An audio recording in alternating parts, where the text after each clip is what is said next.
Olá, seja muito bem-vindo ao canal do Quaresma. Aqui você tem direito do consumidor na prática. E eu já te convidei a participar desta maratona comigo sobre a lei do superendividamento. Fizemos uma rápida, breve introdução sobre o tema. Hoje eu quero trabalhar já alguns conceitos, alguns pontos com você. Esta lei é a 14.181 de 2021, lei do superendividamento, mas para nós que militamos com o direito do consumidor, também batizada e aqui carinhosamente chamada de Lei Professora Cláudia Lima Marques. Eu te convido para seguir comigo fazendo a inscrição no canal, ativando o sininho e recebendo as notificações.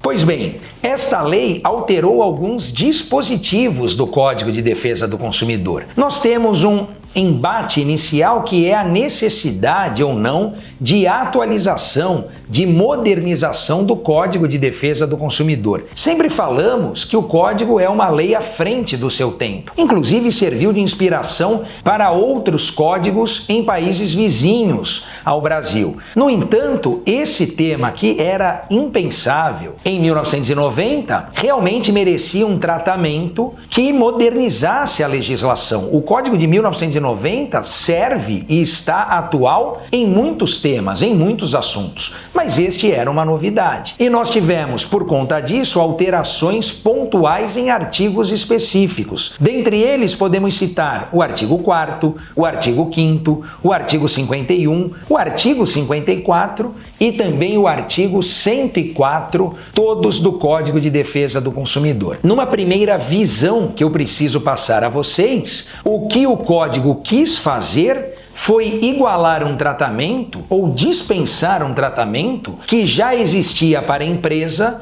mas que não era realidade para a pessoa natural, para a pessoa física, aqui chamada de consumidor. Para os consumidores não havia a mesma proteção que a lei já dava às empresas, ao empresário. Lá na Lei de Recuperação de Empresa e Falência, a 11.101 de 2005, com a alteração da 14.112 de 2020, rotula no seu artigo 1º o empresário como devedor. E o que nós temos no mercado de consumo, infelizmente, são muitos consumidores também devedores. Será que era razoável dispensar essa atenção e esse tratamento ao empresário, pessoa jurídica, e fechar os olhos para a realidade que assola o consumidor, pessoa física? Se esse tratamento, necessário que é e assim reconhecido pela lei, vale para o empresário, era mesmo necessário que nós tivéssemos algo parecido para os consumidores. E aí então a lei começa a trabalhar esta questão, reconhecendo esse direito que já era realidade em outros ordenamentos jurídicos. Em outros países já se reconhecia no consumidor essa proteção. Aqui no Brasil, a partir de agora, nós começamos e temos muito a desbravar em relação ao tema. Primeiro, vamos dizer em relação aos números. Nós temos mais de 30 milhões de consumidores que estão superendividados, mais de 60 milhões que possuem dívidas. Estes números variam bastante, porque agora no cenário de pandemia, alguns institutos, até mesmo o Brasilcom, aponta um crescimento nestes números. Estes que eu falei já são expressivos. Agora, se de 60 nós saltarmos para 70 ou 72 milhões de pessoas endividadas, mais de 35 nessa nova contagem, milhões de pessoas superendividadas,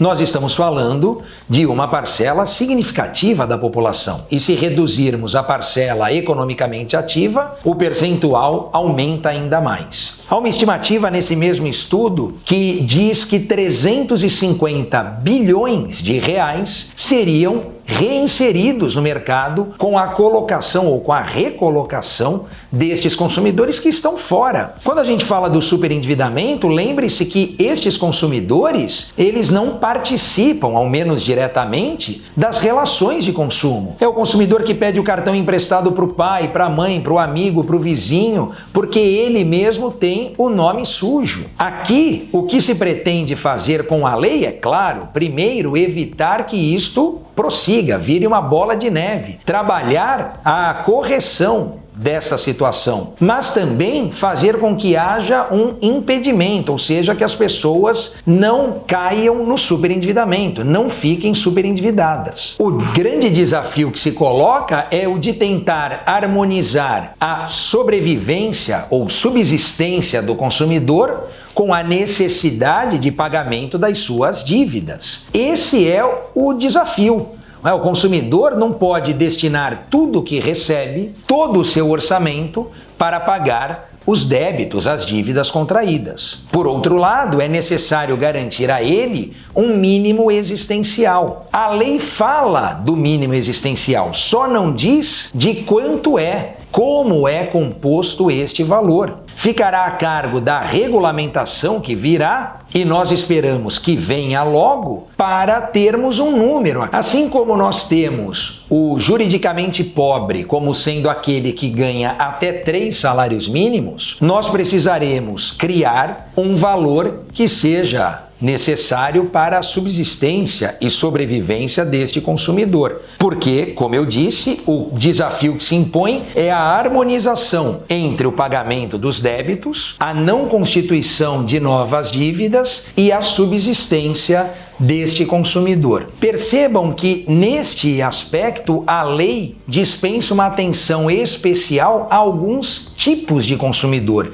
E isso foi muito bem visto por todos, sobretudo pela proteção que se faz necessária a alguns consumidores. Não é? A gente diz que o código defende, protege o consumidor porque ele é vulnerável, mas nós sabemos que há alguns consumidores mais vulneráveis do que outros. Daí porque ganhou corpo na doutrina a expressão de hipervulneráveis ou de hipervulnerabilidade. E quem seriam consumidores hipervulneráveis? Justamente aqueles que a lei quer proteger: os idosos, os analfabetos e os doentes. Veja que em tempos de pandemia, esta proteção ela ganha em relevância. E tudo isso é possível porque na Constituição Federal, quando o artigo 5º, inciso 32, diz que o Estado promoverá na forma da lei a defesa do consumidor, está dizendo ao Estado executivo, ao Estado legislativo e ao Estado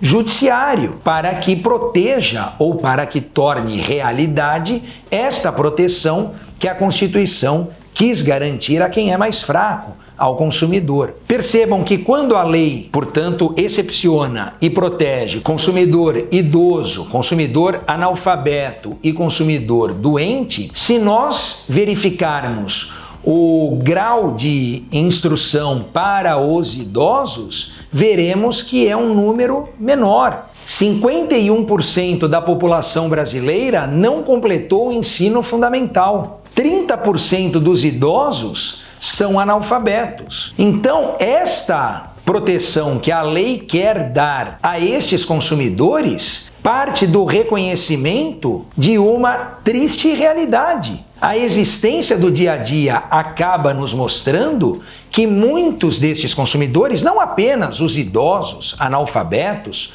mas também estes consumidores não têm a menor noção daquilo que está acontecendo em relação a certos contratos que celebra, contratos de empréstimo. Nós tivemos recentemente uma onda de empréstimos consignados não contratados pelos consumidores. E estes empréstimos consignados, lançados em pensões e aposentadorias, acabam atingindo aposentados, pensionistas, que são, na sua esmagadora maioria, idosos. Alguns dizem, mas a educação financeira ajudaria nesta conscientização. Eu concordo, a educação financeira ajudaria sim, mas acabamos de ver e falar que não há educação básica. Como nós vamos falar em educação financeira para aqueles que desconhecem questões básicas? Ou será que o consumidor, sendo ele idoso, analfabeto, podemos pegar qualquer um de nós como exemplo? Será que nós conhecemos o que são juros compostos,